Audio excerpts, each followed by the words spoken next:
Bonjour. Bonjour, venez nous rejoindre, Jérôme et moi, au Tibet en 2019.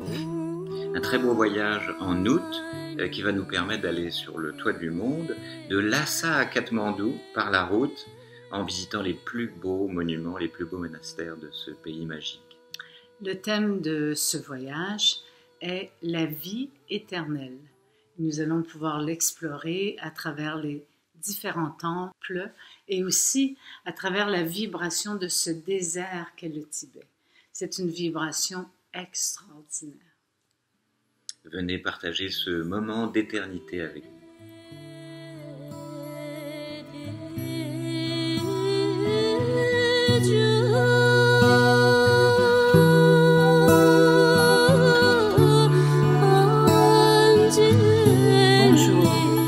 Je suis allée au Tibet il y a de cela quelques années et bien avant, dans ma jeunesse, j'avais lu Tintin au Tibet.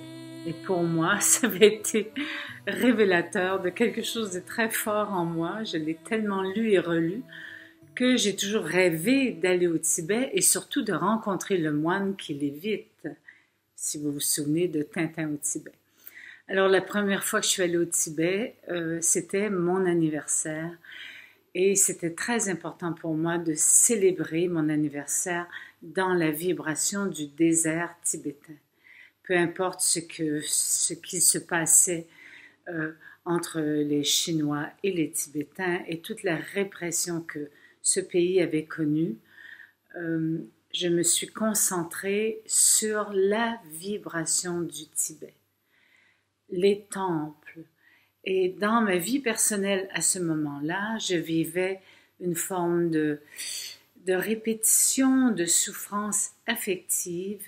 Et je suis arrivée avec cette vibration de souffrance affective et je l'ai présentée au plateau tibétain, je l'ai présentée au désert, je l'ai présentée à la vibration des temples, demandant à ce que l'énergie puisse m'aider à transcender ou transmuter, transformer tout simplement cette souffrance affective que je connaissais depuis bien longtemps. J'ai eu le plaisir de rencontrer un moine qui ressemblait 2 gouttes d'eau à ce moine qui faisait la lévitation dans le livre de Tintin au Tibet.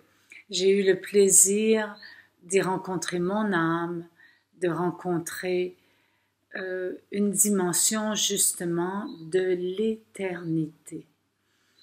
Alors, tout au long de ma vie, ce thème de l'éternité est un thème qui m'a énormément touchée, ayant eu et ayant toujours une relation très spéciale avec la mort, avec la vie. J'ai été nourrie par la vibration de la vie éternelle que j'ai pu retrouver dans les temples, dans les chants, chez les moines et dans les initiations que j'ai moi-même reçues dans cette terre sacrée.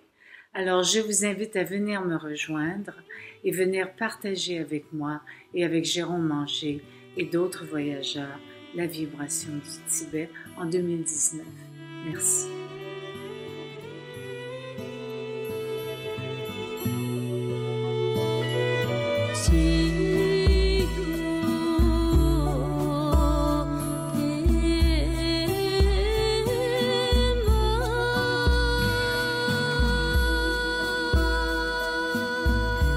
Ce qui est frappant quand on arrive au Tibet, c'est la qualité de l'air.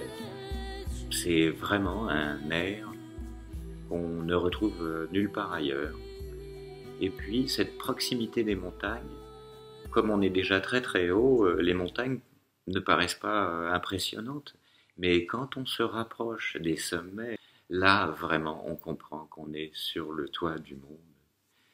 Dans des régions très arides, très lunaires, et on voit bien que la population a été façonnée, entre guillemets, pour pouvoir supporter ces climats.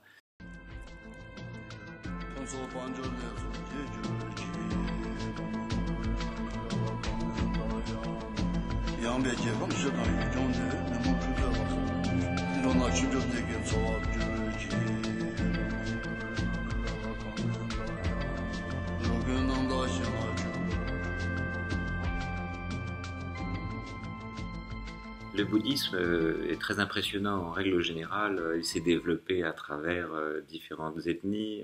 On voit bien que le bouddhisme est très différent en Inde, au Sri Lanka.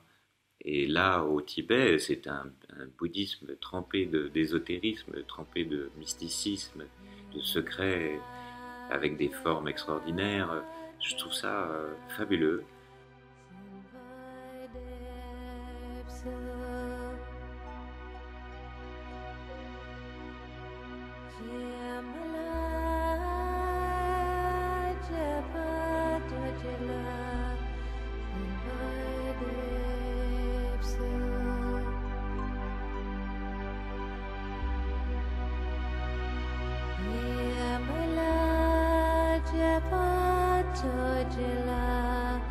Et dès qu'on sort de Lhasa, on se rend compte du peu de démographie qu'il y a.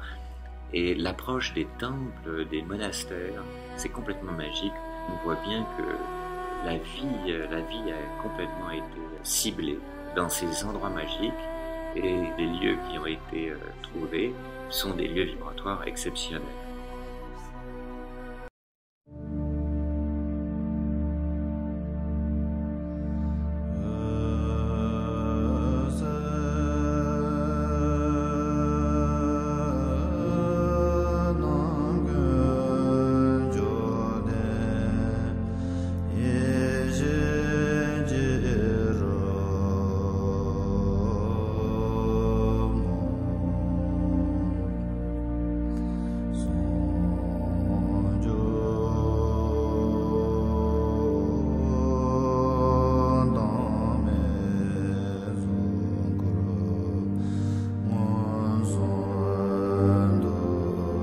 Pour moi, un des moments les plus magiques que j'ai vécu au Tibet, c'est à l'approche de certains temples où je ressentais très fort des vibrations. Et je me souviens être entré dans une salle avec cette sensation de déjà-vu.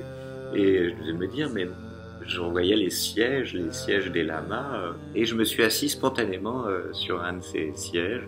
Et j'ai vu qu'il y avait un Tibétain qui me regardait avec beaucoup de curiosité.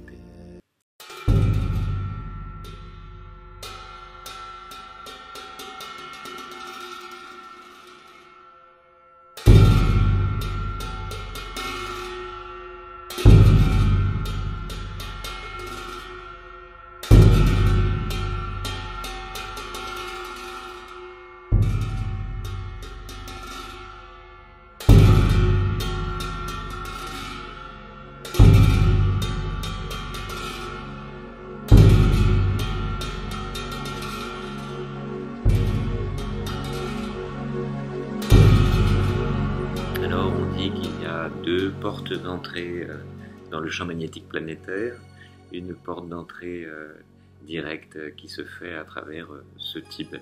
Ce royaume qu'on appelle Shambhala, qui semblerait être un haut lieu vibratoire préservé. Et évidemment tout ça est très mystérieux et on recherche ce Shambhala sur Terre, mais peut-être est-ce que c'est un Shambhala qui existe à l'intérieur de soi. Et donc on va nécessairement à la rencontre de son Shambhala intérieur.